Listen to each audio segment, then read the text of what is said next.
सेना अपने टैंकों के साथ गाजा में घुस गई है, थोड़ी दूर तक आगे भी बढ़ चुकी है। इजरायल ने फिलिस्तीनी नागरिकों को अल्टीमेटम दिया था। और इस बीच बड़ी खबर आपको बताएं कि मुंबई में आज आईओसी का सत्र का उद्घाटन पीएम मोदी करने वाले हैं। अंतर्राष्ट्रीय ओलंपिक समिति के 141वें सत्र का उद्घाटन पीएम मोदी करेंगे। शाम 6 बजे पीएम मोदी मुंबई के जियो वर्ल्ड सेंटर आईओसी के 141वें सत्र का उद्घाटन करेंगे। भारत में आईओसी का सत्र लगभग 40 वर्षों के बाद आयोजित हो रहा है।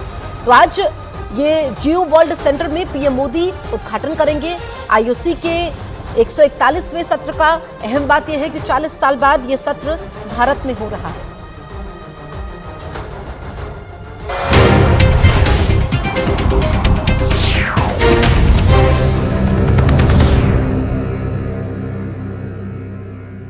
हर खबर तक पहुंचने के लिए, बेबाक सवाल पूछने के लिए, हर चुनाव की महा कवरेज के लिए, सबसे पहले और भरोसेमंद नतीजों के लिए, रिपोर्टर के सबसे बड़े नेटवर्क के लिए, एंकर की नंबर 1 टीम के लिए एक नहीं अनेक है कारण बार बार न्यूज़ 18 इंडिया के नंबर 1 बनने के लिए। तो देखते रहिए सिर्फ न्यूज़ 18 इंडिया।